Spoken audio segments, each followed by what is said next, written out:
Hello everyone, कैसे हैं आप सब। आज हम देखने वाले हैं इनजस्टिस। तो मूवी की शुरुआत में हम देखते हैं कि लुइस लेन प्रेग्नेंट होती है, जिससे सुपरमैन बहुत खुश था। फिर सीन शिफ्ट होती है बैटमैन पर, जो कुछ गुंडों से लड़ रहा होता है। फिर कुछ टाइम के बाद वहाँ सुपरमैन भी पहुँच जाता है और उन सब गुंडों को हराने के बाद बैटमैन सुपरमैन से कहता है कि मैं जोकर की तलाश में हूँ। फिर हम देखते हैं कि किसी जगह पर कुछ लोग इलीगल डीलिंग कर रहे होते हैं। वही लुइस और उसका फोटोग्राफर जिमी भी चुपके से उनकी तस्वीरें खींच रहे होते हैं। पर तभी वहाँ जोकर और हार्ली क्विन पहुंच जाते हैं और जोकर जिमी पर गोली चलाकर उसे वही मार डालता है, जिसके बाद वो लुइस को किडनैप करके कहीं ले जाता है। दूसरी ओर बैटमैन पहुंचता है स्टार लैब्स में, जहां वो देखता है कि जोकर ने क्रिप्टोनाइट चुरा लिया था। वही सुपरमैन को भी अब पता चल चुका था कि लुइस किडनैप हो चुकी है, इसलिए वो उसको हर जगह ढूंढने लग जाता है और उसकी मदद के लिए बैटमैन भी जस्टिस लीग के सारे मेंबर्स को बुला लेता है। फिर कुछ टाइम के बाद सुपरमैन को पानी के अंदर एक बहुत बड़ा सा सबमरीन नजर आती है, जिसके अंदर लुइस होती है। जिसके बाद वो उस पूरे सबमरीन को पानी से बाहर ले आता है और जैसे ही उसके अंदर जाता है तो वो देखता है कि वहाँ जोकर और हार्ली क्विन होते हैं, जो सुपरमैन पर एक अजीब तरह का गैस यूज कर देते हैं, जिससे उसको हेलुसिनेट होने लगती है। तभी उसके सामने डूम्सडे आ जाता है। अब सिटी में कुछ नुकसान ना हो, इसलिए सुपरमैन डूम्सडे को पकड़ के सीधा स्पेस की ओर ले जाने लगता है, जिसका फायदा उठाकर जोकर और हार्ली क्विन वहाँ से भागने लगते हैं। पर तभी वहाँ जस्टिस लीग के कुछ मेंबर्स आकर उनको पकड़ लेते हैं। अब बैटमैन को पता चलता है कि जोकर ने फियर गैस और क्रिप्टोनाइट को कंबाइन करके एक बहुत ही खतरनाक गैस तैयार कर लिया था, जिसका इस्तेमाल उसने सुपरमैन पर किया। फिर बैटमैन तुरंत सुपरमैन को खबर देता है कि वो एक फेक डूम्सडे है। वही सुपरमैन उसको लेकर स्पेस में पहुंच चुका था और उसके दिमाग से जैसे ही उस फियर गैस का असर खत्म होता है तो वो देखता है कि वो डूम्सडे नहीं बल्कि लुइस होती है। और जोकर ने लुइस के हार्ट में एक टाइमर फिट कर दिया होता है, जिससे कुछ सेकंड्स के बाद मेट्रोपोलिस सिटी में एक बहुत बड़ा धमाका होता है, जिससे मिलियंस ऑफ पीपल्स मारे जाते हैं।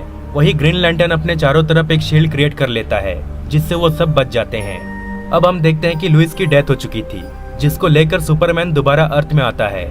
वही बैटमैन जोकर को लेकर अरखम एसाइलम पहुंचता है और उसको इंटेरोगेट कर ही रहा होता है कि तभी वहाँ सुपरमैन पहुंच जाता है और वो लुइस के मौत के लिए जोकर पर इतना गुस्सा था कि वो सीधा उसको जान से ही मार डालता है।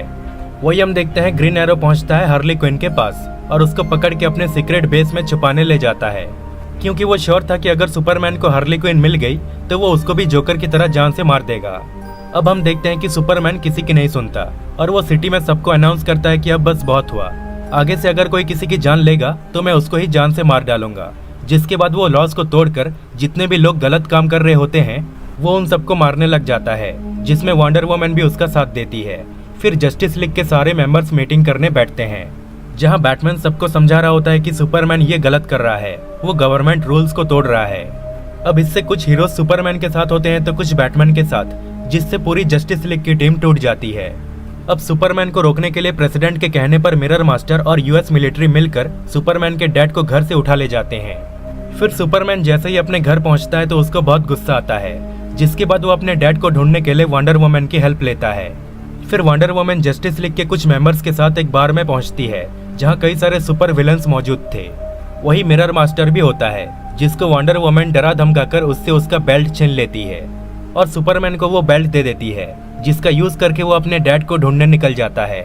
वही बैटमैन पहुंचता है प्रेसिडेंट के पास और उसे कहता है कि तुम्हें सुपरमैन के डैड को कैप्चर नहीं करना चाहिए था, क्योंकि सुपरमैन चाहे तो यहाँ किसी भी वक्त आकर तुमको मार सकता है। फिर हम देखते हैं कि सुपरमैन अपने डैड को बचाने के बाद वंडर वुमन, साइबॉर्ग और रॉबिन के साथ अरखम एसाइलम में पहुंचते हैं, जहां सुपरमैन के कहने पर साइबॉर्ग वहां कैद हुए क्रिमिनल्स को किसी दूसरे जगह पर टेलीपोर्ट करने लग जाता है। तभी वहां बैटमैन और नाइटविंग पहुंच जाते हैं। बैटमैन सुपरमैन से कहता है कि ऐसा मत करो।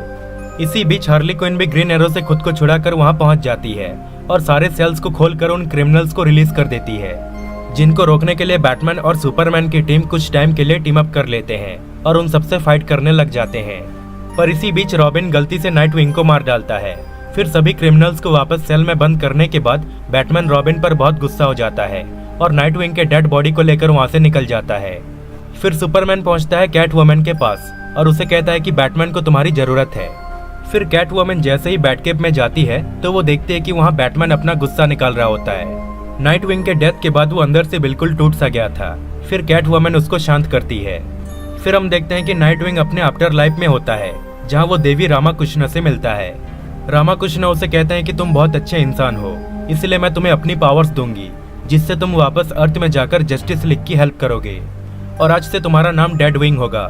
वही सुपरमैन पहुंचता है मिस्टर टेरिफिक के पास और उसे कहता है कि तुम मेरी टीम में शामिल हो जाओ, पर मिस्टर टेरिफिक उसे मना कर देता है। जिसके बाद रेस अल गुल सुपरमैन को बुलाता है और उसे कहता है कि मैं तुम्हारे साथ काम करना चाहता हूँ और मेरे पास एक ऐसी चीज है जो तुम्हारे हर काम में मदद करेगा। लेकिन सुपरमैन उसे कहता है कि मैं तुम जैसे सुपर विलन के साथ कभी काम नहीं करूंगा। इतना कहकर वो वहाँ से चला जाता है। फिर हम देखते हैं कि ग्रीन एरो दोबारा से हार्ली क्विन को पकड़ के बैटमैन के एक सीक्रेट बेस में पहुंचता है, जहां बैटमैन ने और भी कुछ सुपर हीरोज को मीटिंग के लिए बुलाया हुआ था। अब यहाँ बैटमैन सबसे कहता है कि फोर्ट्रेस ऑफ सॉलिट्यूड में एक रेड सन कैनन है जो कि सुपरमैन को रोक सकता है। फिर ये सब प्लानिंग करके सीधा फोर्ट्रेस ऑफ सॉलिट्यूड में पहुंच जाते हैं, जहां वो देखते हैं कि सुपरमैन के डैड वहां मौजूद थे। दरअसल सुपरमैन ने उनको सेफ रखने के लिए यहाँ फोर्ट्रेस ऑफ सॉलिट्यूड में ले आया था। अब बैटमैन की टीम उस रेड सन कैनन को ले पाती उससे पहले सुपरमैन वहां पहुंच जाता है, लेकिन बैटमैन के प्लान के हिसाब से उसको कंट्रोल कर लिया जाता है। दरअसल एटम ने खुद को बहुत ही छोटा करके एक क्रिप्टोनाइट पार्टिकल के साथ सुपरमैन के माइंड में घुस गया था, जिससे उसके सर में बहुत जोर से दर्द होने लगता है। लेकिन तभी वहाँ रेस अल गुल अपनी टीम के साथ पहुंच जाता है बैटमैन को रोकने। यहाँ रेस अल गुल उस रेड सन कैनन को भी तबाह कर देता है, जिसके बाद वो सुपरमैन को एक गैस इनहेल करने को देता है, जिसके कांटेक्ट में आकर एटम के साथ साथ वो क्रिप्टोनाइट पार्टिकल भी सुपरमैन के माइंड के अंदर ही जलकर खत्म हो जाते हैं, जिससे सुपरमैन वापस नॉर्मल हो जाता है। पर तभी ग्रीन एरो उस पर एक क्रिप्टोनाइट एरो से शूट करता है, जिसको सुपरमैन बड़ी इजीली डॉज तो कर देता है, लेकिन वो एरो सीधा उसके डैड को जा लगती है, जिससे उनकी डेथ हो जाती है।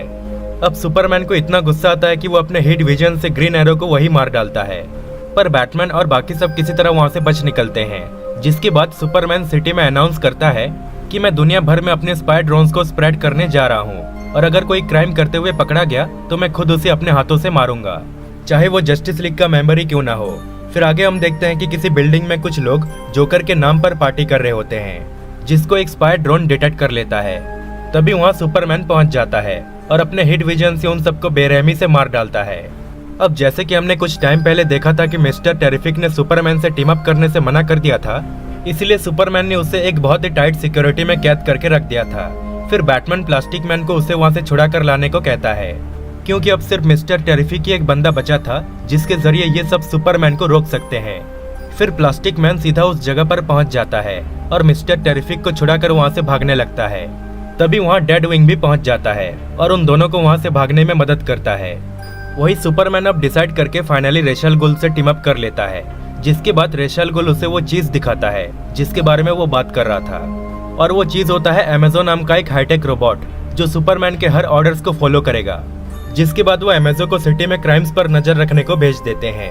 पर कुछ टाइम के बाद हम देखते हैं कि अमेज़न आम लोगों के छोटे से छोटे गलतियां को भी क्राइम समझकर उनको मारने लग जाता है, जिससे सुपरमैन वहां पहुंच जाता है और रेस अल गुल से कहता है कि अमेज़न को बंद कर दो, लेकिन रेस अल गुल उसकी एक नहीं सुनता।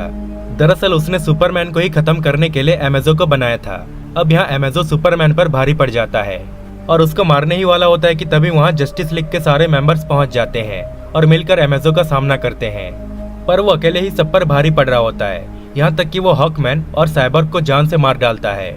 दूसरी ओर रेस अल गुल और रॉबिन बड़े आराम से उनके फाइट को स्क्रीन पर देख रहे होते हैं, पर रॉबिन को बहुत बुरा लगता है, जिससे वो उन सबकी मदद करने का डिसाइड करता है, पर रेस अल गुल उसे जाने ही नहीं देता, जिससे अब इन दोनों में भी लड़ाई शुरू हो जाती है। इसी बीच वहाँ डेडविंग आकर रॉबिन के बॉडी में घुस जाता है और वो दोनों मिलकर रेस अल गुल को डिफीट कर देते हैं। फिर रॉबिन डेडविंग से माफी मांगता है, जिस पर डेडविंग कहता है कि कोई बात नहीं, वो सिर्फ एक हादसा था। दूसरी ओर हम देखते हैं कि जस्टिस लीग और अमेज़न के बीच अभी तक फाइट कंटिन्यू चल रही थी, पर फाइनली वो सब मिलकर किसी तरह अमेज़न को डिफीट कर देते हैं। और अब वंडर वुमन को भी एहसास हो चुका था कि सुपरमैन जो भी कुछ कर रहा है वो सब गलत है, लेकिन सुपरमैन को अब भी लगता था कि वो सही है, इसलिए वो वंडर वुमन और बाकी हीरोज पर हमला करने लग जाता है, जिसको रोकने के लिए मिस्टर टेरिफिक अपना बनाया हुआ मशीन के जरिए किसी दूसरे अर्थ के सुपरमैन को यहाँ ले आता है। जिसके बाद दोनों सुपरमैन के बीच एक बहुत ही खतरनाक लड़ाई होती है। दोनों ही एक दूसरे पर भारी पड़ रहे होते हैं, पर फाइनली यहाँ का सुपरमैन उस दूसरे अर्थ के सुपरमैन को डिफीट कर देता है, जिसके बाद वो सीधा बैटमैन को पकड़ लेता है और उसको मारने ही वाला होता है कि तभी मिस्टर टेरिफिक किसी दूसरे अर्थ के लुइस को यहाँ ले आता है, जो कि प्रेग्नेंट थी। वो सुपरमैन को कहती है कि मेरा जो सुपरमैन था वो हमारे अर्थ में ब्रेनियक से लड़ाई करते हुए मारा गया था और तुम यहाँ अपने ही अर्थ के लोगों को मारने पर तुले हुए हो, ये सब बंद कर दो, इससे तुम्हें कुछ नहीं मिलेगा। जिससे सुपरमैन फाइनली शांत हो जाता है और उसे रियलाइज होता है कि उसने ये क्या कर दिया। जिसके बाद वो बाकी सबको कहता है कि तुम मुझे जो भी पनिशमेंट दोगे मुझे मंजूर है और अब से मैं कोई गलत काम नहीं करूंगा।